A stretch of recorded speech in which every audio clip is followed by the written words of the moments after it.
Biden could still get hit with more charges down the line. We're watching the White House briefing as well, everybody, set to begin any minute now, to see if we can get any new reaction there as well. This whole thing, by the way, over a disagreement about how to handle a more serious felony gun charge, and then questions about additional potential charges down the road. The question right now is whether or not the two sides can actually work things out, or whether this means Hunter could actually be headed to trial later on this year. A lot to get to, so let's get into it. Mike Memley outside the courthouse for us in Delaware there. Peter Baker, chief White House correspondent for the New York Times, joining us, also an MSNBC political analyst. Harry Litman as well, a former deputy assistant attorney general and a professor of constitutional law at UCLA. Hey, Mike, start us off, right? I know we're getting some new reporting in now. Court back in session. What do we know? Well, Yasmin, this agreement that was a result of a 5-year investigation by the U.S. Attorney here in Delaware was supposed to be on a glide path to conclusion here. The proceedings today, an opportunity for the judge to really stress test that agreement. And it appears, based on how this day has proceeded, that there were some significant questions still outstanding and perhaps some non-alignment on the part of the government as well as Hunter Biden's defense attorneys about what could potentially still be outstanding. So based on the latest information we have, it does appear that after a significant breakdown about 90 minutes ago, the U.S. Attorney's Office here in Delaware, as well as Hunter Biden's lawyers, are cobbling back together an agreement, a revised agreement that would limit the scope of what Hunter Biden could still face charges for in the future. Remember, this was all supposed to be an agreement to 2 misdemeanor counts about failure to pay his taxes in 2017 and 2018, and then separately to enter into a pretrial diversion program in response to him purchasing a firearm without properly certifying that he was not engaged in drug use at the time. That, of course, is a potentially felony charge that they were willing to potentially throw out if he went through this pretrial diversion program. So the revised agreement, as we understand it, based on some of the most recent developments in the courtroom, would be that the government agrees not to bring any additional charges from a time period from 2014 to 2019. Why is that significant? Well, as we were learning more details today about the nature of the government's case against Hunter Biden, there was also a question about whether he properly paid his taxes in another year, 2016. The prosecutor saying that that information came to light during their investigation. So this revised agreement would appear to limit the charges to what was already agreed to today, as at least as it relates to tax and gun charges. Now, what could be still outstanding? This was really where things seemed to go off the rails just a bit today, was when the government was asked by the judge, Mary Ellen, by the Trump-appointed judge here, whether there was still an ongoing investigation, and the U.S. Attorney's Office did indicate yes, there was. She asked why then we were going through this process if there still might be additional charges. The prosecutorial side would not answer that question. So as part of this agreement, it does appear that there would be an agreement that there are still potential for additional unrelated charges. What could those be? We know there's been significant scrutiny of Hunter Biden's business dealings. Would that potentially involve failure to register with the government if he was representing a foreign government's interests? That's just speculation. So we're at the point now where there is an ongoing investigation, as stated by the U.S. Attorney's side. That was the nature of some of the hang-up here. But as this proceeding is still ongoing, we're waiting to get that indication that this has been resolved, at least as it relates to the charges we began expecting the day with. Harry Litman, give me your reaction to that, right? We don't necessarily know the details of this revised agreement, plea deal, that Memley was just taking us through. But from what we know so far, what is your reaction to how this has all played out and the agreement made between both sides? In terms of how it played out, it's dramatic and rare. It was a oh my gosh moment when all of a sudden, and especially as closely watched as it is, it seemed to break apart over a basic misunderstanding of what's covered and what isn't covered. The judge had a concern about the gun count, which I can return to, but the basic misunderstanding between the parties is he got coverage for other things? And almost certainly that does mean for a Foreign Agent Registration Act violation. Recall that's what Paul Manafort pleaded to. It could be up to 5 years. And the government indicated that's still on the table, at which point Hunter Biden's attorney said in open court, this agreement is now null and void. And I can only imagine the gasps, the quiet gasp that prompted in the courtroom. They go off then and work it out, and basically Biden agrees, okay, I'll continue to have some exposure closure for possibly this FARA violation before 2016, but we've wrapped up all this tax stuff, correct? Government agrees and goes back to the court with a resutured agreement, and it looks as if that is now going to fly, though the judge, as I said, had questions about the gun count as well. How does this even happen, Harry Lippman? You would expect if you're walking into a courtroom with this plea deal, these conversations would have already happened and this thing would have been done.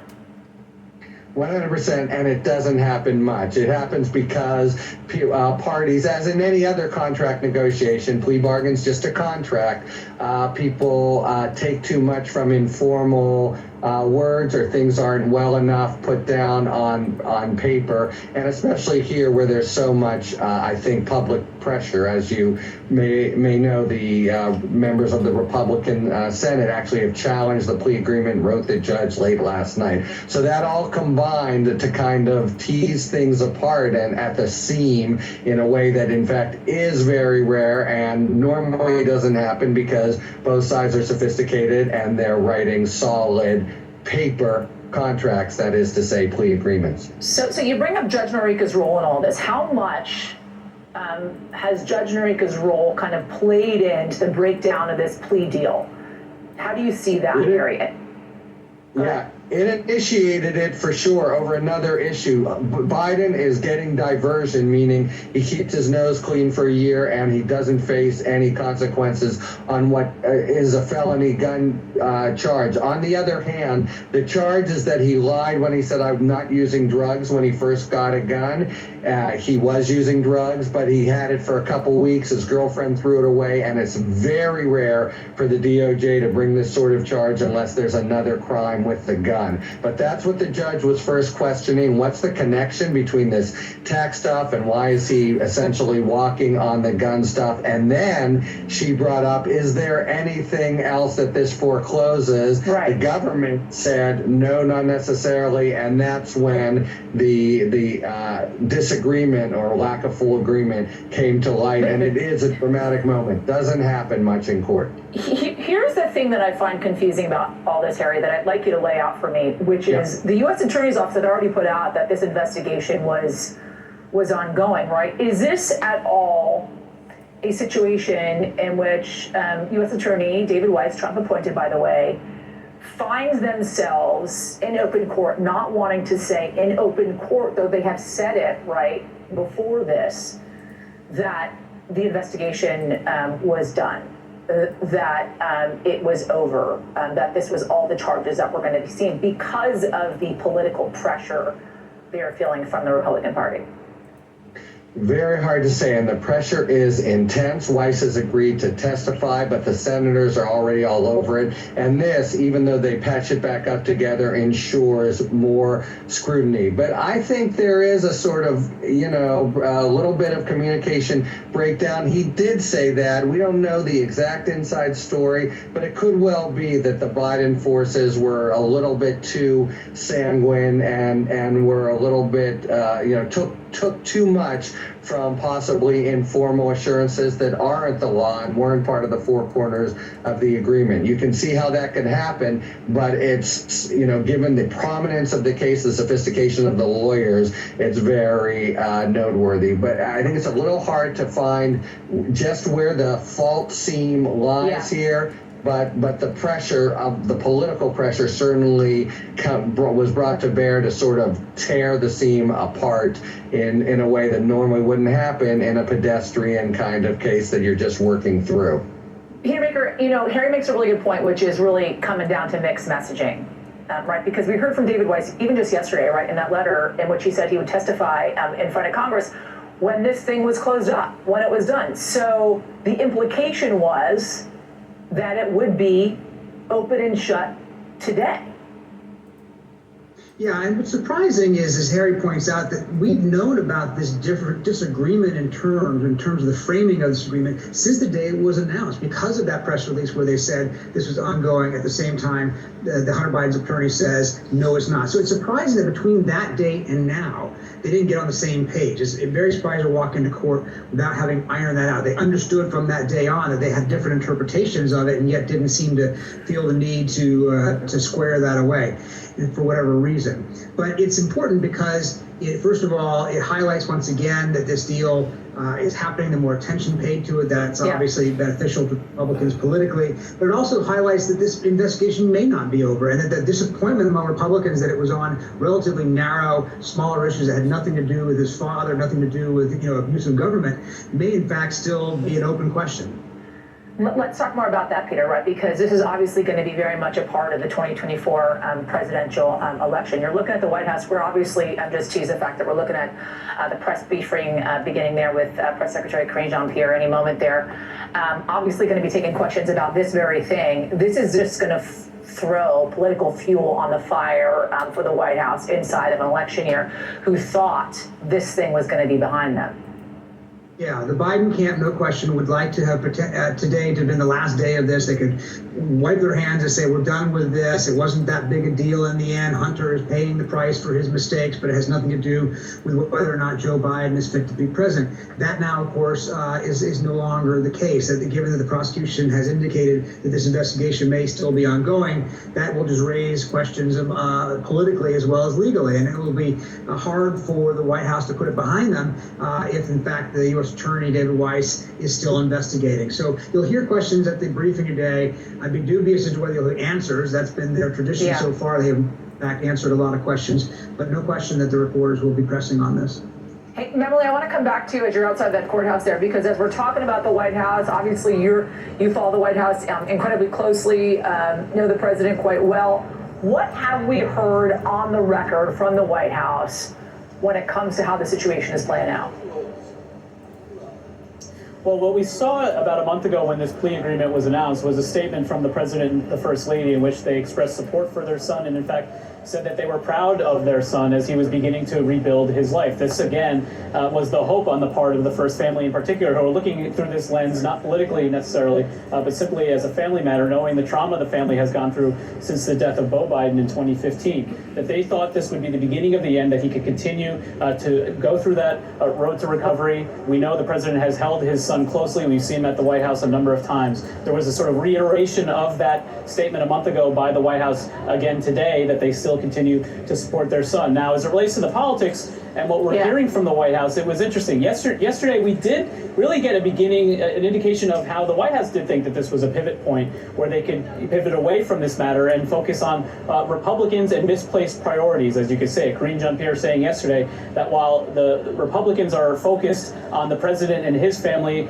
President Biden is focused on the American people, their families, what's best for them. And so that's the kind of language you hear from the White House, from the Biden campaign in waiting, as they see an opportunity to move beyond this. And so obviously the degree to which there's still some uncertainty about what could still come down the road for Hunter Biden, that would get in the way of that. We always knew, of course, Yasmin, that Republicans in Congress were going to continue to pursue investigations on their own.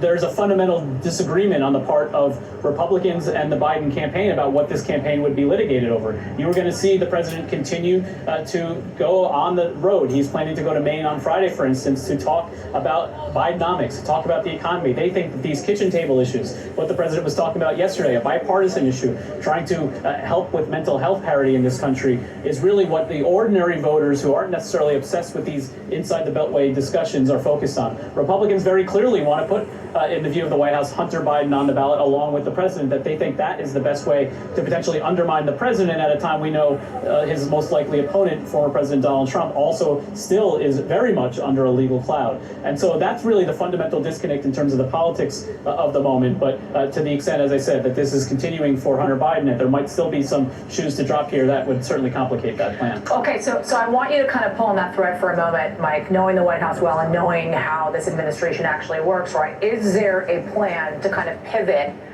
in how to deal with this politically, right? We know the president and the first lady have wanted to keep this a personal matter, and in some ways it very much is a personal matter, but he is the president of the United States. right, running for Yeah, re-election. let me stop you because yeah, go ahead, please. you're going to want to hear from Tom Winter, who's just coming out of the courtroom, so let me yield to him. Yeah, give it to us, Tom. What are you hearing? The son of the President of the United States has just pleaded not guilty. Not guilty is what he has pleaded to. The judge here says that she will not accept or reject the plea agreement.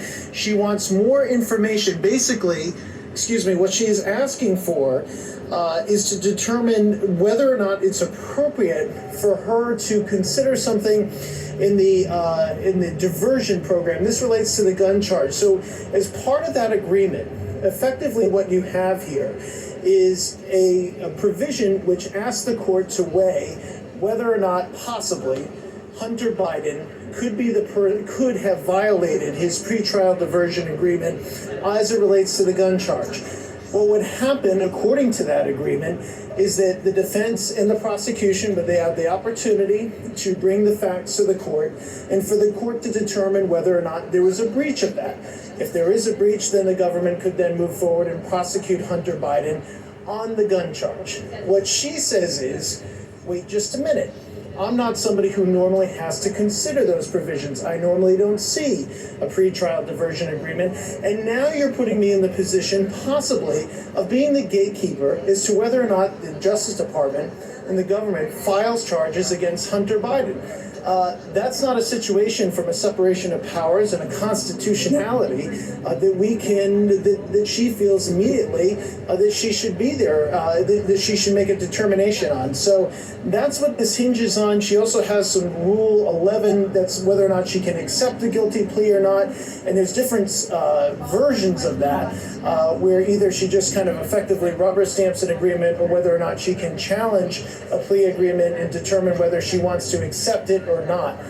Long story short here. Yeah. This morning we believe that this would be just a simple guilty plea. The judge would accept it. The president's son would say that he committed tax crimes. The possible gun charges would be part of a pretrial diversion agreement. There would be likely probation as a result of that, and we'd be out of here in 2 hours. Now, the judge wants both sides to provide briefs to the court and then have everybody come back here to be able to provide some sort of either new language or new sort of provisions to these agreements that exclude her or something that satisfies the court. At that point, then Hunter Biden has the opportunity, if they come to an agreement, to plead guilty. But as it stands right now, the president's son, Hunter Biden, has pleaded not guilty and is in fact, at this point, it's unclear where we stand with this case in trial. It is possible they don't come to an agreement long term, though I think that's unlikely. So I need to put in my ability to hear you all. I'll let you speak for a second and then we can go from there. Yeah. Okay. So Tom can't hear me because he's getting his IFB in, which is the thing that's in his ear normally, in which he hears me when I ask my questions. But I think what we're hearing and what we're learning now, obviously there's been a lot of twists and turns over the last few hours with this thing. We thought this was going to be an open and shut case, right? Hunter Biden would show up in court today, plead guilty. They would have this plea agreement and everything would go forward pretty smoothly. I think I got Tom Winter back now. But in fact, that is not the case, Tom, as you have laid out for us. And in fact, there has been a major turn of events. And the President of the United States' son has in fact pled not guilty in court today. And so to be on the record with this, Tom, and to be clear for folks that are watching at home, there is no plea deal today.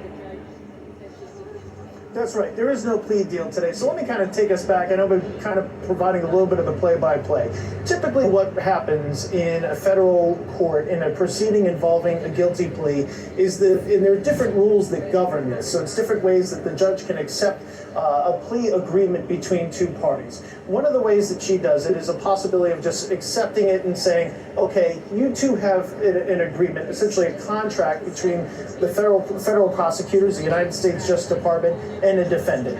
And I'm here to just make sure the defendant is of sound mind and body and believes that they've received effective counsel, and to accept that plea and to notify the defendant of any sort of rights. That's the option that prosecutors were moving forward today, along with Hunter Biden's attorneys. There's another provision of that rule, which the judge can make some inquiries of that plea agreement and determine whether or not they accept the plea agreement. And that's something that, frankly, I more typically see in my limited experience of covering these various types of plea agreements, because we normally never go down these roads at all. And the judge says, I might normally accept that, except for you all sent me a copy of your pretrial diversion agreement, which pertains to the gun charge. And the judge says, in that, you're asking me to potentially one day make a determination as to whether or not the facts add up to Hunter Biden violating that agreement. And then the government can make an argument there after that point as to whether or not they want to pursue charges. She has some current concerns about that from a constitutionality perspective and separation of powers, where she believes I might be in a position where I'm a gatekeeper as to whether or not the government files charges. Federal prosecutors say, well, okay, that's fine, but that's up to us, Judge. We're the ones that entered into this agreement. We entered into it with Hunter Biden's attorneys. So, frankly, it's an agreement between us. Not really sure why you need to weigh in on it. Bottom line here is the judge now has to accept the plea, because we had the initial appearance in the early part of this hearing, and has to accept the plea from Hunter Biden today. She says she's not willing to accept or reject this plea agreement, but she wants some more information before she makes a decision. As a result, she still has to take a plea today. And Hunter Biden and his attorneys, in a discussion that lasted maybe 2 seconds, did the thing that I think anybody in his position would do and say, well, I'm not going to plead guilty to anything. I don't have an agreement anymore. The judge hasn't made that determination. So that's where we stand on this. That's the short story, which I know sounds long. This is something that should have lasted, in my experience of this, an hour and a half, truly dependent upon the enormity of any sort of criminal information, basically on what somebody did. The more that they did, the sometimes longer it is, because sometimes the judges like to read the conduct into the record. It's part of the official court proceeding, and so it's not just something that's filed in paper. And so yes, that can take a long time depending upon what the person is charged with. In something like this, where it's 2 misdemeanor counts, it's a short range of criminal conduct, relatively speaking. It should not have lasted that long. We got our first sense this morning when she was addressing a letter from a member of Congress as to whether or not she should be in any position, based on how prosecutors were asking her to proceed under that Rule 11 issue that I brought up, whether she's in any position to reorder an investigation, to reconsider the facts of this plea agreement. And it was over 900 pages of exhibits that Congress wanted to file, this member of Congress wanted to file in this case. And both sides said, look, Your Honor, that's not what we're asking for here today. We're asking you for just to effectively just sign off on this agreement we've come to. She agreed. She said, look, there's separation of powers in this country, and judge cannot get to a point where they're ordering federal prosecutors to redo an investigation or come up with a new panel of charges. So that was the first wrinkle. And then she started to ask some questions about this pretrial diversion agreement and whether or not it was lumped in with the plea agreement or whether it was separate. And if there were some issues there, whether or not Hunter Biden would feel covered by it. And Hunter Biden said in his own words, no, Your Honor, that he had some concerns about some of the things that she was raising potentially about this plea agreement. And so at 11 a.m., the court broke for recess, and there was real doubt as to whether or not we would come to some sort of an agreement. At that point, I'm paraphrasing, but pretty close to a direct quote, Chris Clark, who represents Hunter Biden, said, and I was 15 feet from the prosecution's table, one of our prosecutors says, we'll wrap this thing up. I'm under the impression that everything is included here, that this plea agreement covers my pretrial diversion for the gun charge, which is a felony charge and more serious, and I'm under the impression that, I'm extrapolating what he's saying here, I'm under the impression that that's included with the various tax charges. And we understood that part of the pretrial diversion also includes other tax charges, and that's new information today. So at that point, there appeared to be a serious disagreement. The judge comes back after about 15 minutes, and both parties agree and say, look, the pretrial diversion agreement is only in the plea agreement on the tax charges, just because we acknowledge and have come to an agreement that you shouldn't have to consider the gun charge when you're sentencing on the misdemeanor tax charges. Judge says, okay, sounds good, but now I've got a question. Is this an ongoing investigation? Federal prosecutors say, yes, it is. And she asked the defense, is it your understanding, and challenge them. She said, and she used the word piecemeal. Are we doing this piecemeal? Are you going to have to come back at a different point to me and say, okay, we have new charges or a new agreement which covers new conduct? And there was a difference between what the prosecutors seemed to think that it was and what the defense seemed to think that it was. And so they appeared to be under the belief, the defense, that this generally covered things at that point. And prosecutors believed that, look, this only covers a certain amount of conduct, the years 2014 to 2019 with respect to tax charges, and in that same time period, anything tied to the possession of a gun by Hunter Biden and drug use. Okay, so that's where things stood at that point. And then prosecutors said, look, if this precludes us from filing additional charges, they said, quote, no deal. And at that point, the attorney for Hunter Biden said, yeah, we agree, no deal. And the judge moved on to scheduling this as if it was any other court proceeding. We need to have status conferences. When do we need to have briefs? Speedy Trial Act considerations, things that we normally wouldn't talk about. I left the courtroom at that point. As I'm leaving, the judge says, you know what, let's take some time. Let's take 10 minutes and see if you all can't come to a resolution on what this actually means and where we go from there.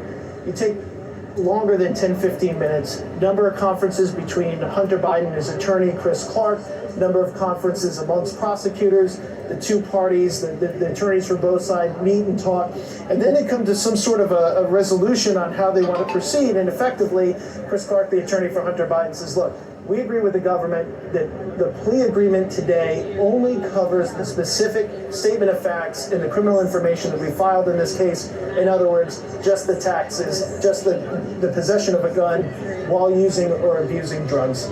Paraphrasing, but that's effectively the agreement they've come to. So the judge says, okay, sounds good on that. But then she raises concerns about the pretrial diversion agreement and says, I've got this thing, and federal prosecutors admit there's no precedent for this. This is not something that they normally deal with.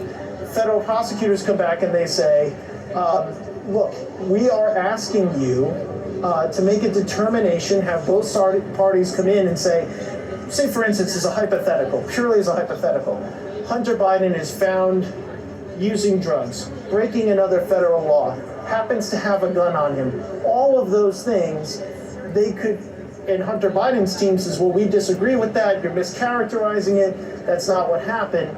They wanted to bring that dispute before a judge, and a judge to determine the fact of whether or not the thing that prosecutors say happened, where Hunter Biden may be in breach of his pretrial diversion agreement, whether or not that thing happened.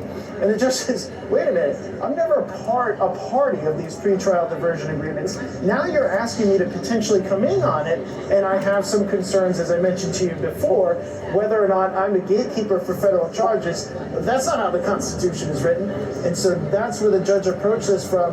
And so now we're in a situation where really it's in limbo, but I think what's going to end up happening here is that there'll be some sort of an agreement between the parties where they strip out some of that language, go back to the judge and say, this is why we think you should run the next plea hearing, assuming we get to that agreement, a certain way in accordance with Rule 11.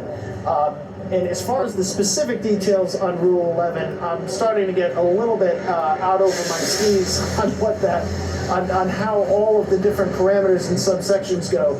So this is normally the situation where I hope you guys have Barb McQuade or Chuck Rosenberg or somebody of that ilk to break it down.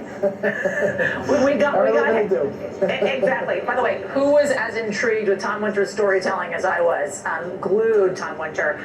Take a drink, get a glass of water for a moment, take a breath, but don't go anywhere, Tom, because I want to talk to Harry about some of what you just laid out there. We do want to come back to you, though, outside that courthouse. Harry Littman, let's talk through some of this stuff, because there's a lot of nitty-gritty in there, and it's not how we thought this day was going to turn out, right? As Tom Winter said, this was going to be an hour and a half. The judge was going to sign off, and we were going to be done with it. In fact, that is not what happened. The president's son has pled not guilty, and in fact, that plea deal for now, as his attorney put it, has been torn up. What do you make of it? This is about the craziest plea hearing ever. So we went from routine to a little weird to over the top Alice in Wonderland weird, but three things are going on. So hang in there. I think I can explain them pretty concisely. Rule 11 that Tom keeps referring to is just the Bible for a plea agreement. You come in, it sets out a whole colloquy. The judge makes sure the defendant isn't on drugs and the plea is voluntary and the like. And the judge has a limited ability to question and push back on and even reject the plea. And she was exercising that based on her question, why does a drug case have this gun count in it also? So that's just how it started and how we got to the misunderstanding. The second thing that's going on has to do with diversion agreements. As the judge says, these happen all the time, and what they are agreements by the government not to bring charges. So they really have, in a sense, nothing to do with judges. Instead of saying we'll dismiss this outright or we'll exercise our discretion not to bring it, we say we'll do it if you keep your nose clean. But in theory, none of that should ever come to a court. However, they put it in, that language in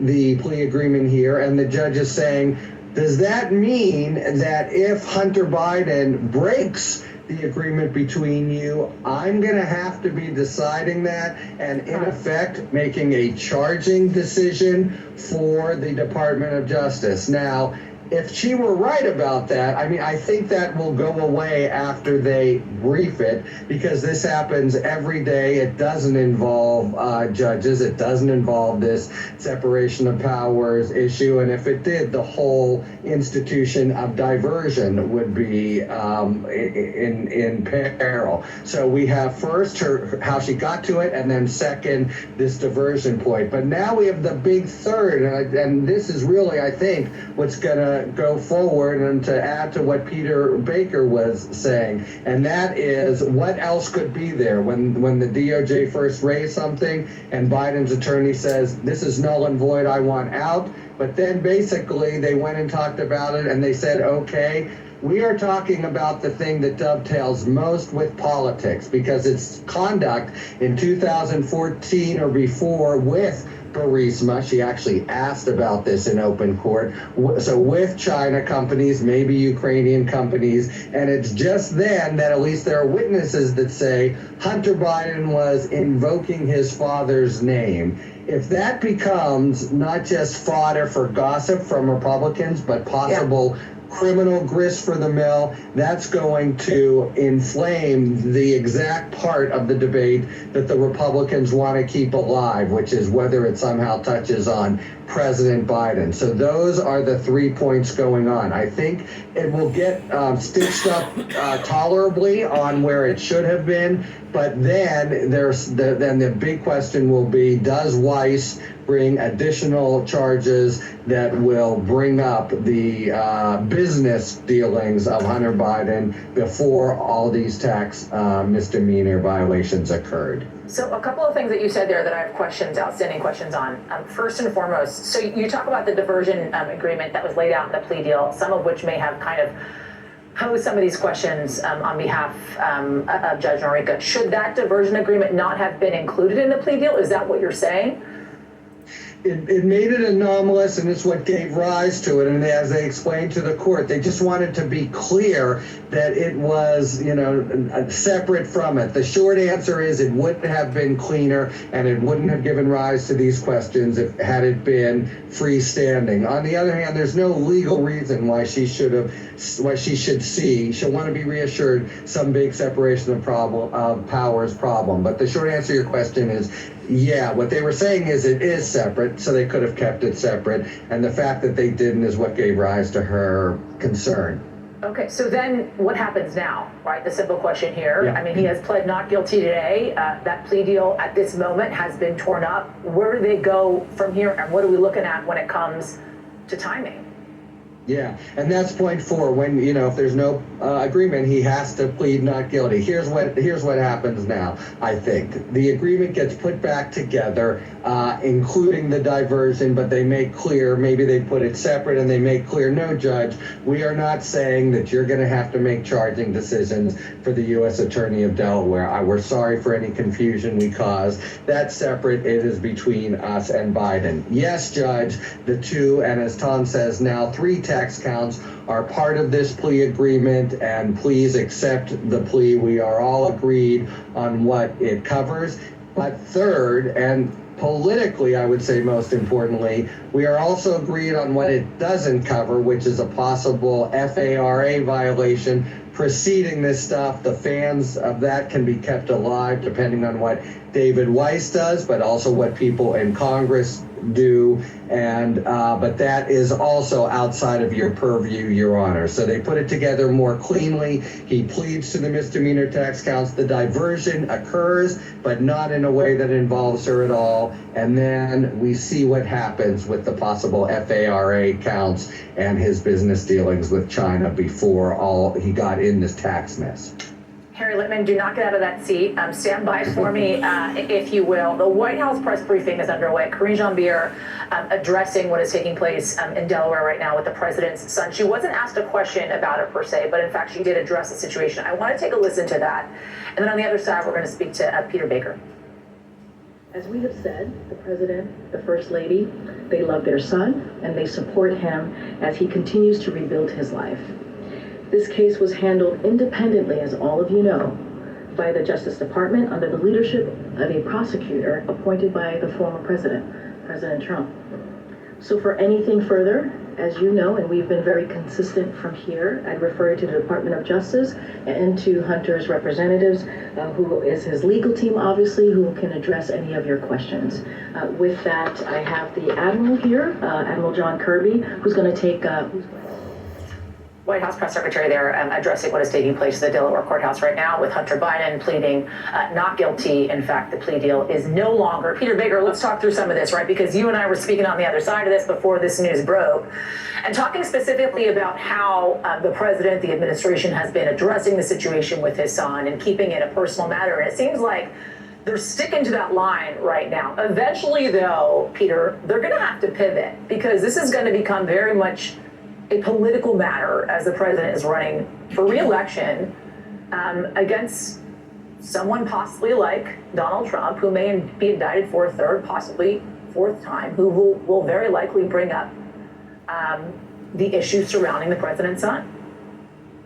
Yeah, of course. I mean, obviously, there's the legal issues, as Harry and Tom have just very expertly filled us in, and then there's the politics of it. The politics of today you're going to hear, I think, Republicans say, see, this deal is so smelly that the judge wouldn't just accept it off of face value and wants to know more about it. It sounds like what she's most concerned about is a process thing, rather than the substance of the deal, whether Hunter Biden is getting off light or whether something was done to protect him in the investigation. That does not seem to be at issue, although that's what, of course, Republicans have been focused on. If in the end this deal goes forward in the next days or weeks, and they've addressed the question of the diversion program and her role in it and adequately to her concerns, and it goes forward more or less along the lines that we thought it was going to today eventually, in the long term it probably doesn't really mean that much that we had this wrinkle today, but the question is whether they get to that point or not. And it just prolongs the agony, I think, both politically and personally for the president. And there's a real tension within the Biden circle. Obviously, you have a president who feels very strongly about his son, but you have Democrats around him who are concerned that the president hasn't necessarily addressed it, in their view, in the right way. They believe that he, is acting as a father, but not focused enough on the political consequences of his son's actions, and therefore has left himself vulnerable to a lot of whataboutism that really may not be,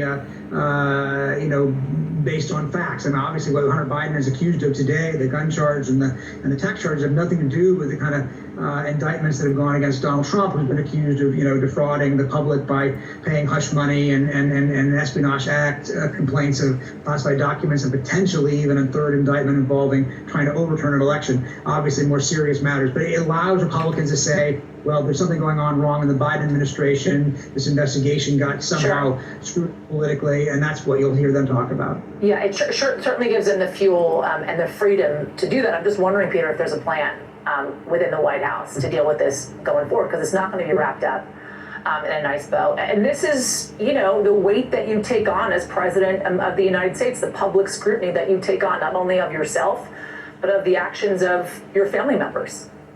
Yeah, and that's not just this presidency. Obviously, every president, it seems like, has issued with his or her, eventually her relatives, that cause them embarrassment, including, of course, President Trump, whose his own family business issues have been questioned over the years, and security clearance issues. So it is, in fact, a traditional situation we've seen over presidencies. But you're right, the plan that they had was to wash their hands of it today, to wipe their hands, say, we're done, we're moving on. And that plan has now been blown up for at least a few days or weeks. We'll see what happens from here. Yeah, and many of us obviously remember something similar playing out, or issues similar, I should say, playing out for the Clinton presidency as well, who obviously dealt with the brother with some drug charges there. Peter Baker, if you would stand by for me, because I do want to go to the Hill, curious to find out what's happening there. Of course, as we're talking about how this is all going to play out politically, and Ali Vitale standing by for us on Capitol Hill. With that, Ali, talk to us, right? Because we know, as I keep saying over and over again, but you cannot say it enough, this is really going to throw fuel on that political fire for Republicans there who are wanting to address what they see as problematic with the president's son. But you're right, that fire was already burning. When Peter says that the White House and Hunter Biden's strategy was that today would really mark an end point and allow this to be a little bit further outside the headlines, yes, that might have been the White House plan, and certainly that's out the window now given the way that this deal is in limbo. But for House Republicans, this was always going to be central, both before this hearing and now after. It's just going to be central in a different way. I think that Peter's read on this initially was right, which is that there are House Republicans who are going to look at this and say, see, the reason the judge is engaging with this in this way is because the deal itself was soft from the beginning. Again, I don't think that's the accurate take because of the things that Tom Winter and Harry Litman and others have explained to us in terms of the judge's concerns here. It does seem to be a little bit more on process and the substance of the dual charges between tax and gun issues. But nevertheless, what we've seen from House Republicans, even before this, is an attempt to continue to do hearings to talk about Hunter Biden's wrongdoing and find ways, and find is the operative word here, find ways to link the president with his son's dealings. They have not been able to do that. In terms of reaction, House Speaker Kevin McCarthy, just in the last few minutes, retweeting members of his conference, the head of the Ways and Means Committee, Jason Smith, tweeting that no one is above the law, especially and even if your last name is Biden. But again, this is the same message, just in a new light now because of this hearing. Ali Vitale, stand by for me as well, if you will. I want to bring in Elise Jordan as well, as we're kind of talking about the politics of this whole thing, because as we keep saying, right, this is a personal matter for the president of the United States. This is also a political matter, considering the fact that he is the president of the United States and running for re-election as well. Elise Jordan, thanks for joining us on this. We're talking about and looking at the timeline here, right? And it's not great for President Biden. As you're looking at how this is all going to play out, they thought this was going to be done within an hour and a half today, but this thing could run smack dab right up into election season. How does that play, not only for the president, but for Republicans who are hoping to use this against the president on the campaign trail? This is just catnip for Republicans. They want to go after Hunter Biden as a means of attacking Joe Biden and also deflecting from all of the corruption of the Trump family back, so many years ago and throughout actually the entirety of Donald Trump's entire career. But they're using this to create equivalence, and they're going to keep beating on this and hammering away at it.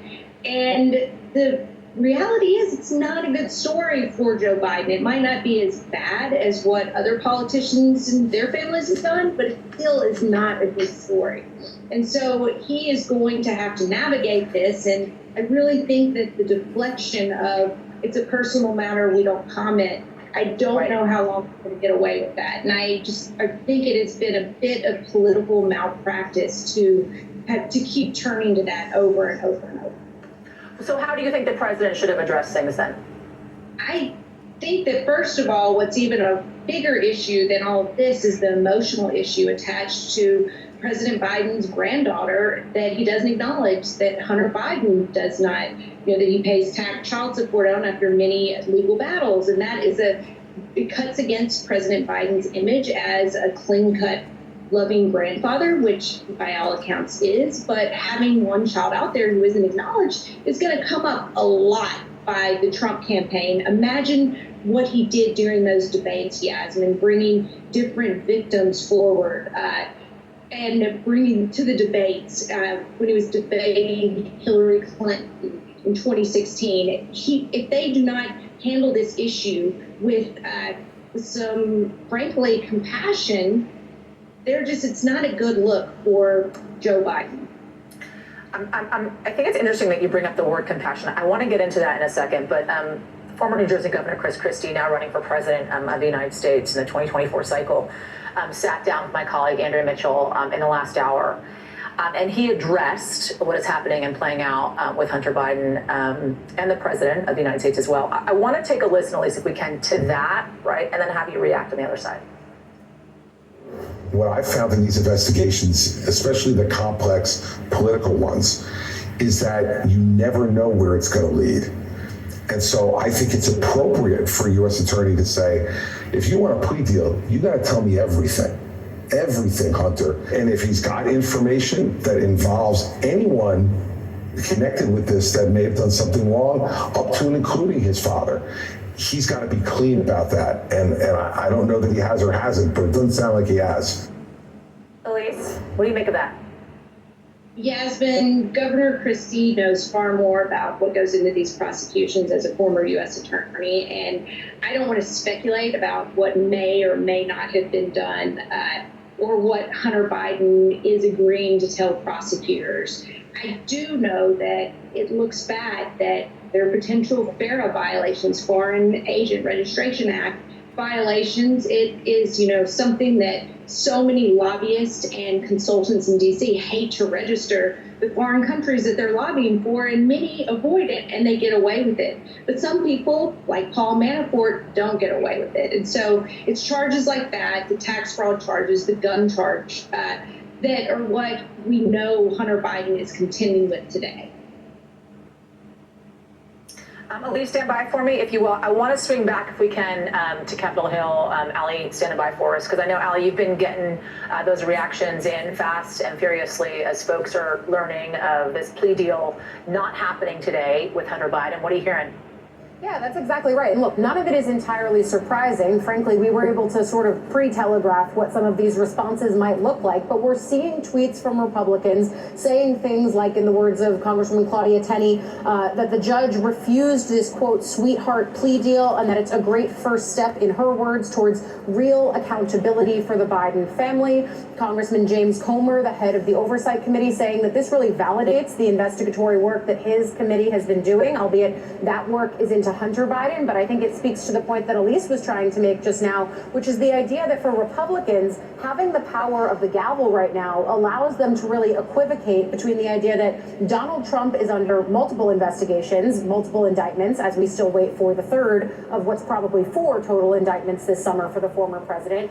They're trying to almost equivocate those tangible charges and investigations with the investigations that they are doing loosely on the House Oversight, Judiciary, and Weaponization front into Hunter Biden, trying to connect them to President Joe Biden. So all of this is an attempt really to muddy the waters and just attach the word investigations to both candidates who are the likely frontrunners in 2024. Nevertheless, you're hearing from people like Senator Ron Johnson, who are saying they're happy about the way that this plea deal has been derailed. Congresswoman Lauren Boebert saying, mark my words, this is on Twitter, saying the Biden crime family will go down as the most corrupt family in American political history. Again, I think it's really important to underscore that while none of these points are surprising, the reality is that even though Republicans are undertaking investigations, they have not found any tangible evidence to link the president with his son's business dealings. Nevertheless, they continue investigating until they can find that.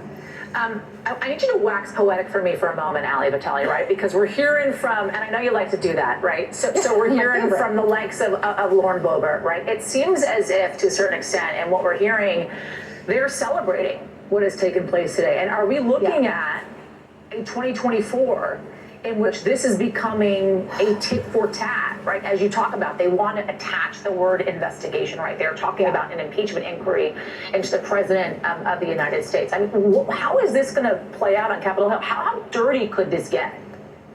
Pretty dirty. I mean, look, the fact that you have Speaker Kevin McCarthy talking about the idea that they could open an impeachment inquiry, which would allow Republicans, in his word, to have the apex of their investigatory power. They've already got subpoena power, the power of the gavel, all that comes with having the majority. Certainly, they've been exercising that on all of these various committees, both against the White House and President Biden, but also as a way to sort of play defense for former President Trump in the light of each turn of these investigations, be it in New York or at the federal level through DOJ. All of that has been really important, but when you start talking about the fact that there are members of this House Republican Conference who really are beating the drum for a presidential impeachment at the same time as Trump is urging people like McCarthy to expunge his 2 impeachments. Again, that doesn't change anything. We know he was impeached twice. That doesn't change the fact that it's still in the history books.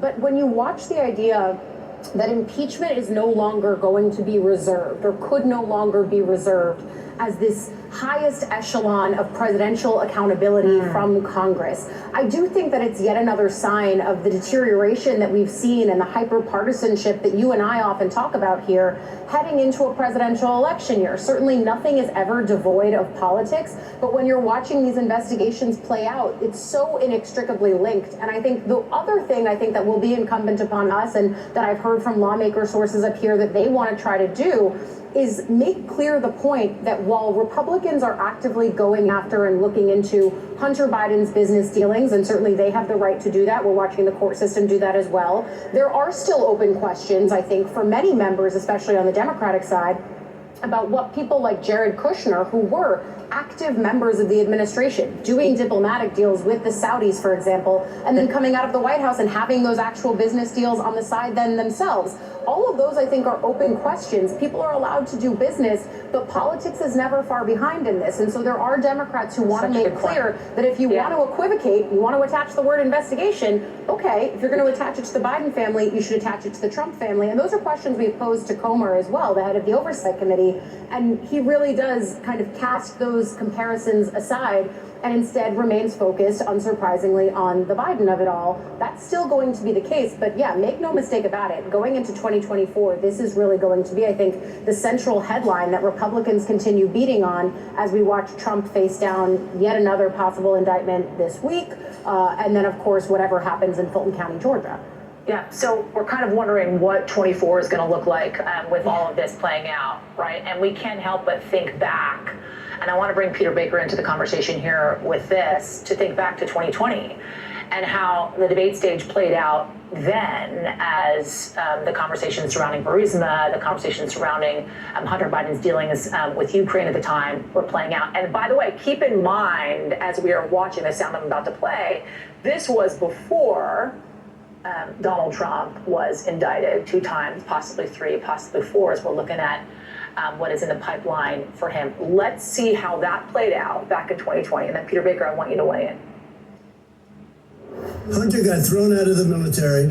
He was thrown out, dishonorably discharged. That's not true. It wasn't dishonorably. Cocaine use. and he didn't have a job until you became vice president. And once you became vice president, he made a fortune in Ukraine, in China, in Moscow, and various other places. He made a fortune. My son, and he didn't have a job. My son, like a lot of people you know at home, had a drug problem. He's overtaken it. He's fixed it. He's worked on it, and I'm proud of him. But why was proud of my son?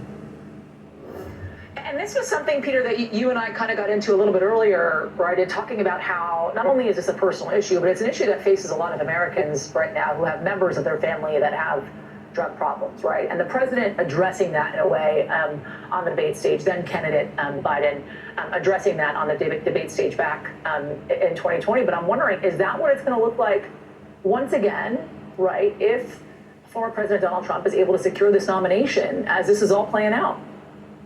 Yeah, I think you're right that then former Vice President Biden was able to frame it successfully in 2020 as a tragedy, as a son who, got struggling with addiction and did some things that were wrong, but not necessarily, corrupt. I think now, of course, it's been a few years since then. More information has come out. More allegations have been made, many of which, of course, have not yet been proven or confirmed. But I think that narrative is a little harder to make right now. And so for President Biden, it's not just about a wayward son, but about whether or not he himself had something to do with his wayward son's business dealings, and that's still an open question. The current president said that he had never had even discussed business with his son. The White House press secretary this week changed that formulation a little bit to say he was never in business with his son. That's a little bit different than what President Biden has said in the past, and we'll see where it plays out. I think that the comparison, though, to President Trump, former President Trump, is so stark that Democrats are very frustrated. How can we talking about a son who may or may not have screwed up versus a former president and would-be next president who tried to overturn an election and who's done these other things that's a charge. And again, I just want to reiterate what we're hearing from Karine Jean-Pierre at the White House press briefing right now. This just coming in a couple minutes ago saying verbatim, as we have said, the president, the first lady, they love their son and they support him as he continues to rebuild his life. My thanks to all the reporters and experts who helped me break down the breaking news this hour. We have much more coming up in our second hour of Chris Jensen Reports, including more details about Hunter Biden pleading not guilty after his plea deal was put on hold. That's coming up next. We'll be right back.